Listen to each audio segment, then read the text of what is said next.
Okay, so this is our problem number 1 for equilibrium of non-concurrent force system. Determine the components of reaction at the fixed support at A. Neglect the thickness of the beam. Okay, so ibig sabihin lang naman ng neglect. Okay, yung neglect the thickness of the beam is, hindi natin consider itong mga to, mga thickness. Okay, so yung consider lang natin is yung mga given na length. Okay, ayan, so ito yung ating structure. Okay, then fixed connected daw yung ating point A. Okay, and itong member na to is 60 degrees with respect to horizontal axis.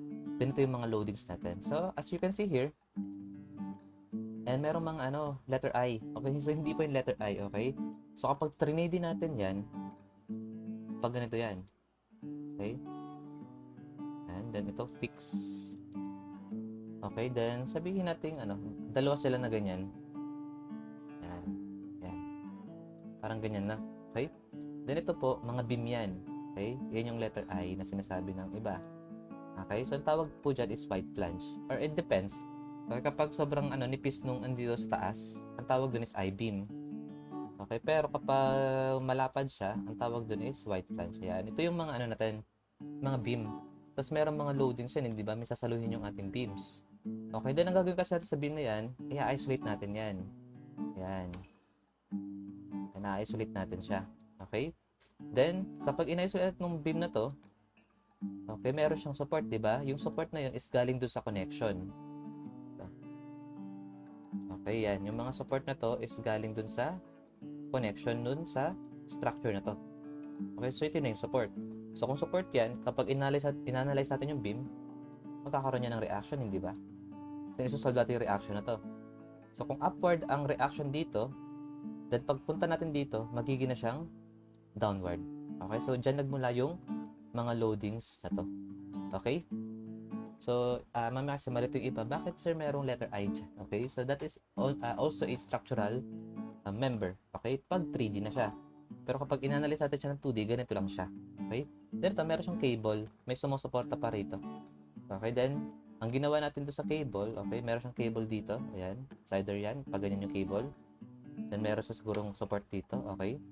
Then, kinat na natin. Then, kinuha natin yung kanyang internal loadings. Okay? So, internal load nito, the tensile is ito. Ayan. Yung 400 Newton. Okay? So, ganyan yung yung structure na yan. Okay? So, sige, hindi ko na rin i-delete to. Ayan. Sige, hayaan natin yan na nandyan. Okay? So, ngayon, analyze natin to. This is a non-concurrent force system. Bakit? Kasi, yung ating mga forces is nanggaling sa iba't ibang point. Okay? So, ngayon, okay, tingnan natin kung kaya bang suportahan ng ating support at A yung mga effects na to. So, kung fixed to, yung ating A, ibig sabihin, meron siyang reaction na vertical. Okay, so, let's say AV. And meron na reaction na horizontal. Okay? Let's say this is AH. And syempre, meron din tayong reaction na moment. So, let's say this is MA. So, ito. Ano bang ang mga effect nito? Vertical. Then ito, merong horizontal. And syempre, meron silang moment effect kasi may distance siya papunta kay A. Hindi ba? So, lahat yun kayang suportahan ng support natin. Okay? So, ayan.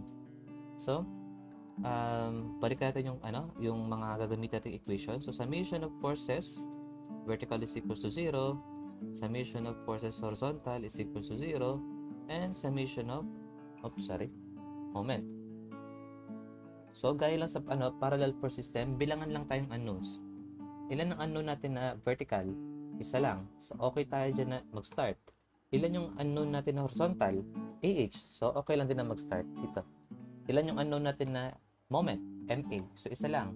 So, ibig sabihin, any of the three equations is pwedeng unahin natin gamitin. Okay? So, ang gawin natin, unahin natin yung summation of forces vertical. Pero before that, okay, kailangan natin i-convert yung 400 Newton. Okay?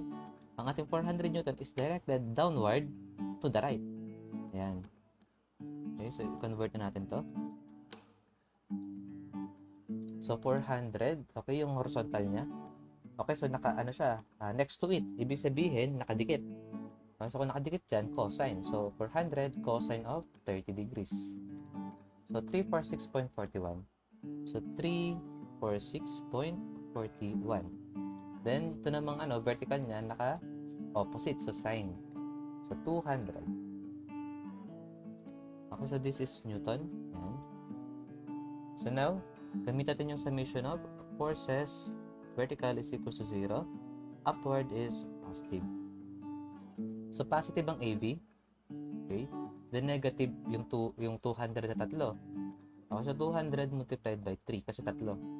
Then ito rin pala, 200 din pala, no? So minus 200 is equals to 0. Therefore, ang ating AV is equivalent to, okay, so apat na for 200, no? So kung apat na 200, therefore, ang ating AV is 800 Newton. So since positive ang makukuha natin sa AV, therefore, tama yung ating assumed direction sa ating AV. Yan. So don't forget your final direction dito, no? Yan. Next, summation of forces horizontal is equals to 0. To the right is positive.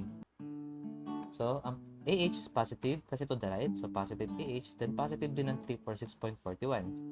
So, 346.41 is equals to 0.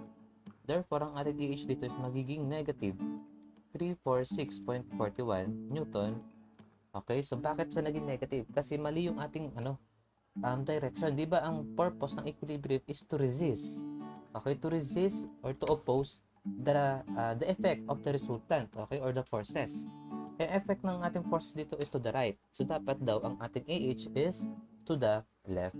Okay, so correct natin yan. So, sinadya ko to kanina, although alam ko na to the right to. So, sinadya ko para makita ninyo yung concept na ganun, na kapag nag-negative yung magnitude natin under sa equilibrium condition, ibig sabihin lang nun is mali yung ating assumed direction. Okay? So, ibig daw parang sabihin nito, yung ating AH is directed to the left.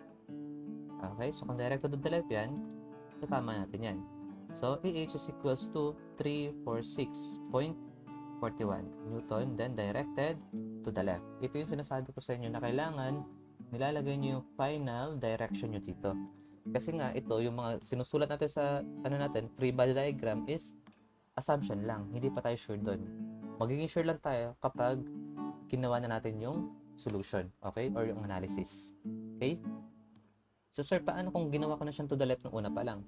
Anong lalabas dyan? Ang lalabas dyan is, kung to the left to, ibig sabihin, dapat negative yan. So, negative x, and then plus 346.41. Kasi to the left yung ginawa mo, diba? Ayan. So, ang lalabas dyan, positive.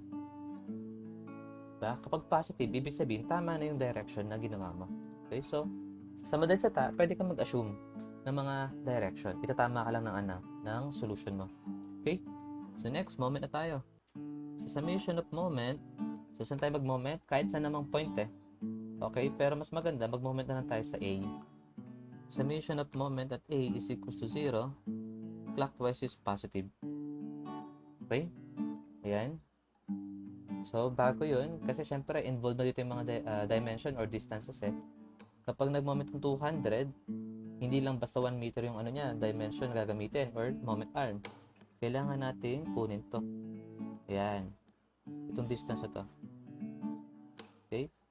Ayan. So, let's say this is A. Ayan. Then, ito pa yung distance na to. Okay, ayan. This is B. Okay? Kasi may tayong hypotenuse, meron naman tayong angle na 60 degrees.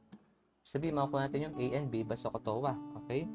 So, kung nakalimutan nyo pa yung concept na Sokotowa, nag-prepare kami ng video, okay, that is a special topic about Sokotowa sa trigonometry. So, nasa lang siya, nasa channel lang, so check nyo lang doon, nakalagay special topic, trigonometry, Sokotowa. Okay? So, so sine of, ito sa B para opposite kay 60, no? So, sine of 60 degrees is equals to opposite B over hypotenuse na 3. Okay, therefore, ang B is equivalent to 3 sine of 60. So, this is what? 2.6. Okay, so 2.6 meters. Then, yung A is adjacent so cosine. So, cosine of 60 degrees is equals to A over hypotenuse na 3. Therefore, ang A natin is equivalent to, so cosine, kasi adjacent So, cosine of 60, that is 1.5. Yan. So, kompleto na yung mga dimension natin na pwede natin gamitin sa pag-moment. Okay, yan. So, ngayon, ang rotation ng ating moment A is counterclockwise. So, since counterclockwise, negative ang ating MA. Ayan. Then, yung ikot ng mga to, okay, yung ikot ng 200 is clockwise. Okay, ito rin, clockwise, puro clockwise. Okay, yung 200, pati yung 346, puro clockwise yung lahat. So, positive lahat sila. Okay, so, plus 200 multiplied by, okay, ito. So, 1 plus A, that is 1.5 plus 1, 2.5. Okay, then plus 200, yung pangalawang 200. Okay, 2.5 plus 1, 3.5. Plus 200 multiplied by 3.5 plus 1, that is 4.5. Okay? Then ito rin, yung 200 pala na ito isa. So, times 2 na lang to. Kasi dalawa sila. Na 200 na merong 4.5 na distance. Then yung 346. Plus 346.41. Multiplied by moment arm niya. Yung moment arm niya is yung B. Okay, ito. Kasi yun yung perpendicular kay 346.41. Okay, so ang B natin is 2.6 meters. Then equals to 0. Okay, then moment at A. Okay, so negative moment at A plus 200 multiplied by 2.5 plus 200 times 3.5 plus 200 times 4.5 times 2. Okay, plus 346.41 times 2.6 is equals to 0. So, double check ko lang. Okay, ayan. Okay. Then, shift solve. Okay, so 39. Ayan. So, 3,900.666. So, 3,900.666. Okay, so this is Newton meter. So, since positive yung nakuha natin MA, ibig sabihin, tama yung assumption natin dito sa rotation ng MA. So, that is counterclockwise. Ayan. Okay? Kasi nasanay kayo sa resultant, kapag positive daw, clockwise. Kapag positive to, upward. Okay? Kapag negative, downward, hindi po. Okay? So, sa resultant kasi, ginagamit natin yung sign para malaman natin kung sino yung nag-govern na effects, okay, in terms of vertical and horizontal. Pero dito, ginagamit natin yung sign to determine if yung mga assumption natin is tama ba yung direction and rotation. Okay, yan. So, this is our problem number 1 for equilibrium of non-concurrent force system. So, thank you for watching. Bye!